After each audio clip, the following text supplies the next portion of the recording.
नमस्कार दोस्तों। तो जैसा आप लोग जान रहे हैं कि एनटीपीसी का एग्ज़ाम स्टार्ट हो चुका है और इस समय हमारा जो सबसे बेहतर स्टडी करने का तरीका हो सकता है वो ये है कि हम अभी जो क्वेश्चन पूछे जा रहे हैं और उनसे मिलते-जुलते जो क्वेश्चन अब पूछे जा सकते हैं उसकी तैयारी करें।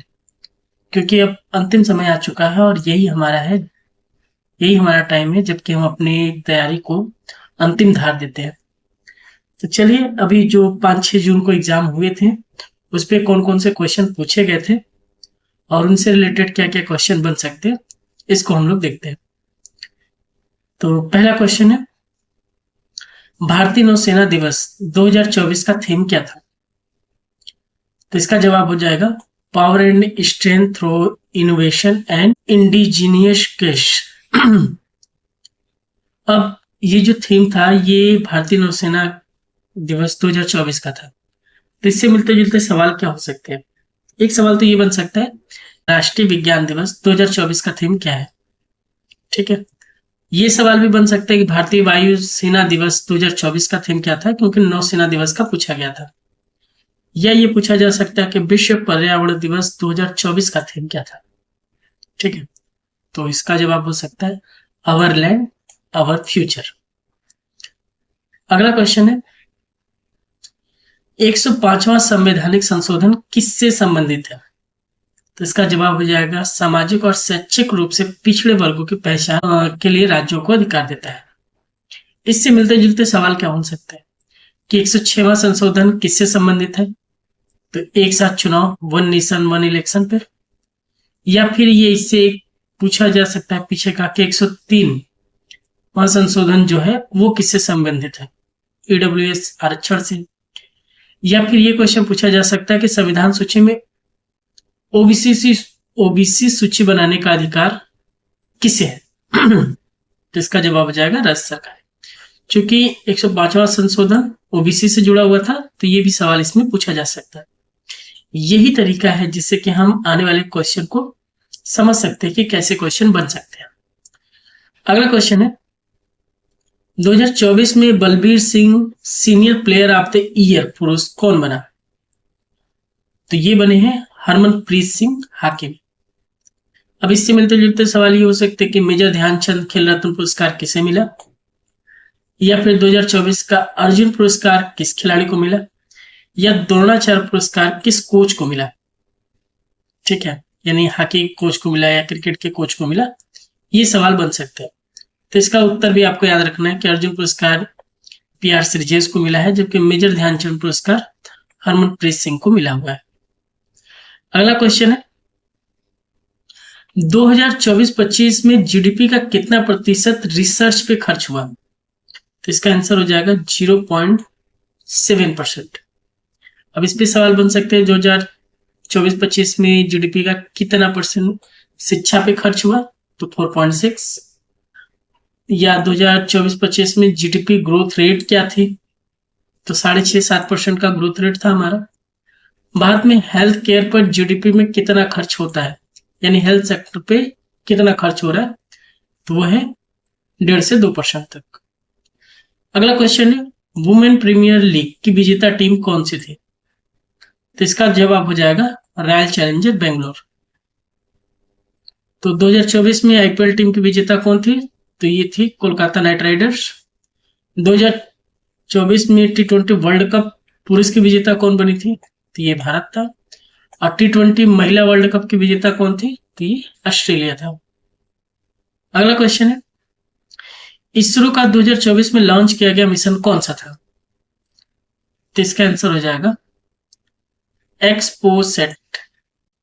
इससे मिलते जुलते सवाल ये हो सकते हैं कि चंद्रयान फोन का उद्देश्य क्या है? तो ये चंद्रमा से सैंपल लेके आएगा। गगनयान मिशन का पहला मानव युक्त लॉन्च कब प्रस्तावित है, यानी गगनयान को कब लॉन्च किया जाएगा? तो ये 2026 में प्रस्तावित किया गया। इसरो का अगला मंगल मिशन कब प्रस्तावित है, यानी मंगल पे जाने का अगला मिशन कब का है? तो ये 2030 का है। अगला क्वेश्चन है, किस उत्पाद को जीआई टैग मिला? तो इसका जवाब है बनारसी साड़ी और कांगड़ा की चाय को। इससे मिलते जुलते और सवाल बन सकते हैं कि 2025 में किस उत्पाद को जीआई टैग मिला? तो मिथिला का मखाना, इसे भी जीआई टैग मिला। वैसे जीआई टैग हर साल कई चीजों को मिलता है। जीआई टैग किसके द्वारा दिया जाता है? तो ये भारत सरकार के द्वारा दिया जाता है और बौद्धिक संपदा कार्यालय के द्वारा दिया जाता है। यानी भारत सरकार के बौद्धिक संपदा कार्यालय के द्वारा दिया जाता है। भारत में सबसे ज्यादा जीआई टैग किस राज्य को मिले हैं? तो इसका उत्तर हो जाएगा उत्तर प्रदेश। अगला क्वेश्चन है, G20 समिट 2024 कहाँ आयोजित हुआ? तो ये जोहान्सबर्ग दक्षिण अफ्रीका में हुआ था। अब इस पे सवाल ये बन सकता है कि 2025 का समिट कहाँ आयोजित होगा? तो ये आयोजित होगा दक्षिण कोरिया में। G20 प्रेसिडेंसी कब संभाली थी? तो इसका उत्तर हो जाएगा 2023, यानी 2023 में हमने इसको होस्ट किया हुआ था।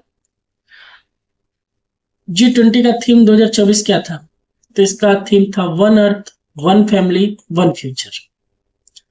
अगला क्वेश्चन है, 2024 में नोबेल शांति पुरस्कार किसे मिला? तो इसका जवाब हो जाएगा निहोन हिंदिक्यो को, जो कि जापानी संगठन है और ये परमाणु निशस्त्रीकरण के लिए काम करती है। इस पे सवाल बन सकता है कि 2024 में नोबेल साहित्य पुरस्कार किसे मिला? तो इसका जवाब हो जाएगा हान कांग। 2025 में भारत रत्न पुरस्कार की घोषणा कब हो सकती है? तो इसका 26 जनवरी को होता है, तो 26 जनवरी पे हो सकती है। नोबेल पुरस्कार की शुरुआत कब हुई? तो 1901 में। ठीक है, इसके साथ ही साथ नोबेल पुरस्कार किसको किसको किस क्षेत्र में दिया गया, ये भी आपको याद कर लेना चाहिए। अगला क्वेश्चन था कि भारत में पहला 5G नेटवर्क कब लॉन्च हुआ? तो इसका उत्तर हो जाएगा अक्टूबर 2022 में। 6G जो नेटवर्क है ये कब तक लॉन्च होने की उम्मीद है? 2030 तक ये लॉन्च हो सकता है। और भारत में 5G सेवाएं सबसे पहले शुरू करने वाली कंपनी कौन सी थी? तो वो जियो थे। ठीक है, अब 5G तकनीक का लाभ क्या हो सकता है, ये भी क्वेश्चन बन सकता है। तो ये हाई स्पीड डेटा और लो लेटेंसी इसकी प्रमुख विशेषता है। अगर हिस्ट्री के सवाल की बात की जाए तो चंपारण सत्याग्रह 1917 का नेतृत्व किसने किया था? तो इसका उत्तर हो जाएगा महात्मा गांधी। अब इसमें यह भी पूछा जा सकता है 2017 के लगभग ही कि खेड़ा सत्याग्रह आंदोलन का नेतृत्व किसने किया था?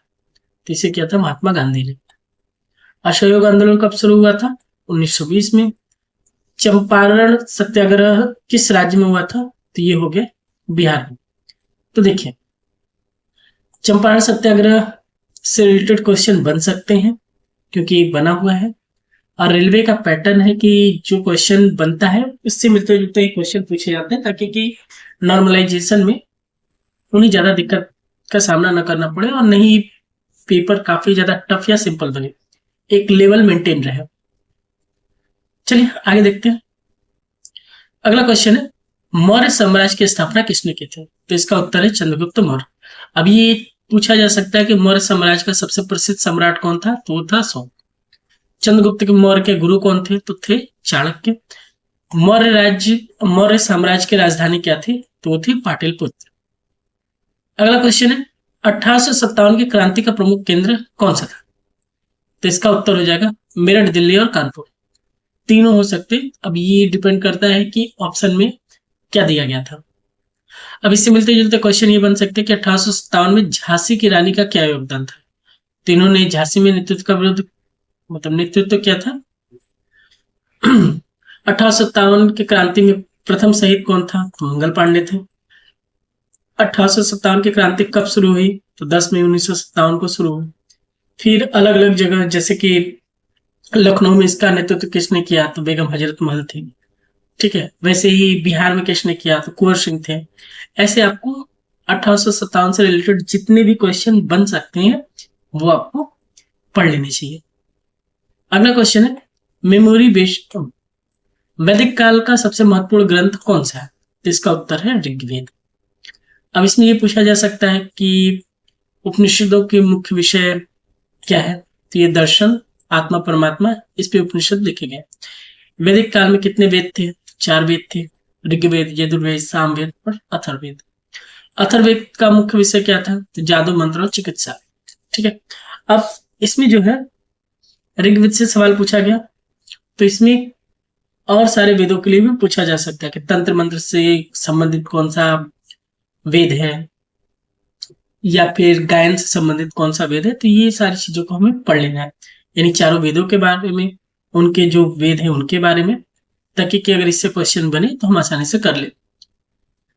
अगला क्वेश्चन है, होम रूल आंदोलन की शुरुआत किसने की? तो इसकी शुरुआत की थी बाल गंगाधर तिलक और एनी बेसेंट ने। तो होम रूल आंदोलन कब शुरू हुआ? तो ये शुरू हुआ 1916 में। एनी बेसेंट ने किस संगठन की स्थापना की? तो ये स्थापना की थी थियोसोफिकल सोसाइटी की। होम रूल आंदोलन का मुख्य उद्देश्य क्या था? तो स्वशासन की मांग करना इसका मुख्य उद्देश्य था। अगला है, भारत की सबसे लंबी नदी कौन सी है? तो इसका उत्तर है गंगा। अब इसमें ये क्वेश्चन बन सकता है कि भारत की सबसे लंबी सहायक नदी कौन सा है? तो ये हो जाएगी यमुना। या फिर गंगा नदी कहाँ से निकलती है? तो यमुनोत्री से। या भारत की दूसरी सबसे लंबी नदी कौन सी है? तो ये गोदावरी हो जाएगी। तो ऐसे क्वेश्चन बन सकते हैं। अगला क्वेश्चन है, हिमालय की सबसे ऊंची चोटी कौन सी है? तो इसका उत्तर हो जाएगा कंचनजंगा। अब देखिए सवाल क्या था, ये एग्जैक्ट तो नहीं पता, लेकिन अगर ये पूछा गया होगा कि सबसे ऊंची चोटी कौन सी है और उसमें सिर्फ भारत की चोटियों का नाम दिया गया होगा तो उसमें कंचनजंगा हो जाएगा। लेकिन अगर वो सारी चोटियों का नाम देता तो उसमें माउंट एवरेस्ट सबसे बड़ा होता है। ठीक है, तो ये क्वेश्चन बन सकता है कि विश्व की सबसे ऊंची चोटी कौन सी है? तो ये हो जाएगा माउंट एवरेस्ट। कंचनजंगा किस राज्य में है? तो ये सिक्किम में है। और भारत का सबसे ऊंचा पर्वत शिखर कौन सा है? तो ये कौन सा है? दूसरा सबसे ऊंचा कौन सा है? तो नंदा देवी।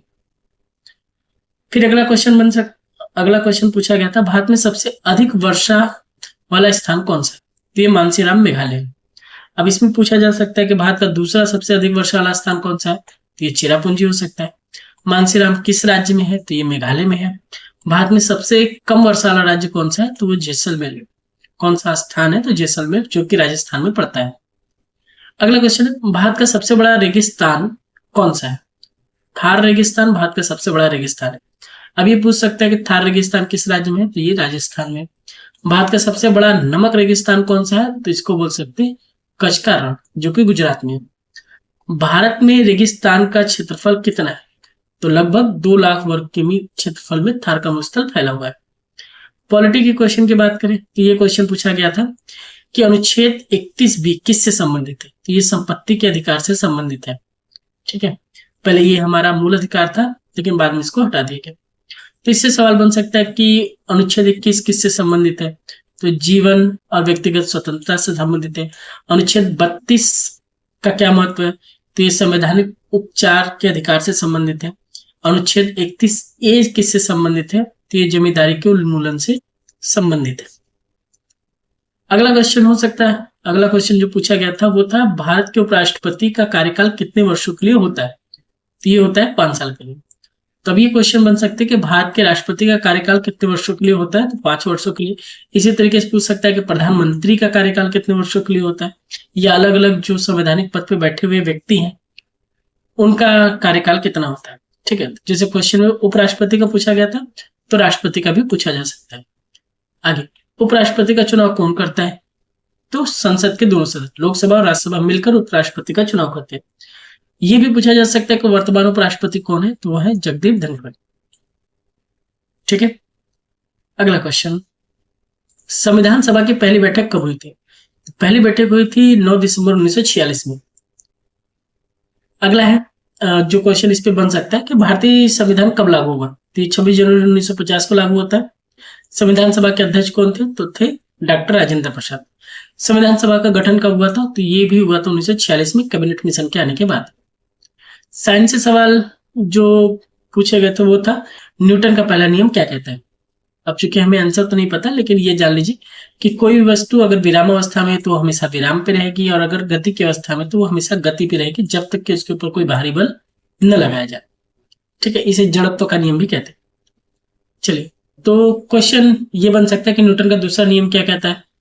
ठीक है, तो इसके लिए फार्मूले दिए जाते हैं, एफ इक्वल टू एम में, यानी एफ यहाँ पे फोर्स है, बराबर में मास और त्वरण जो है इनका मल्टीप्लिकेशन। अगला है, या न्यूटन का तीसरा नियम क्या कहता है? तो ये कहता है प्रतिक्रिया के समान लेकिन फिर प्रतिक्रिया होती है। या फिर न्यूटन का नियम किससे संबंधित है? तो ये भौतिक में गति से संबंधित है। चलिए, अगला है, मानव शरीर में सबसे बड़ी हड्डी कौन सी है? तो फीमर हड्डी सबसे बड़ी है, जो कि जांघ में पाई जाती है। ऐसे क्वेश्चन बन सकते हैं कि मानव शरीर में सबसे छोटी हड्डी कौन सी है, तो स्टेपस है जो कि कान में पाई जाती है। या मानव शरीर में कितनी हड्डियां होती है, तो 206 हो जाएंगी। फीमर हड्डी का कार्य क्या है, तो इसका हो सकता है कि ये हमारे पूरे शरीर के भार को सहता है। ठीक है, अगला क्वेश्चन है रासायनिक सूत्र H2O किसका है, तो ये पानी यानी जल का सूत्र है। अब इससे मिलते जुलते कुछ सूत्र पूछे जा सकते हैं, क्योंकि ये सिंपल सा सूत्र है तो हम ये मान के चलेंगे सिंपल ये सूत्र पूछे जाएंगे। जैसे कार्बन डाइऑक्साइड का क्या हो सकता है, तो CO2।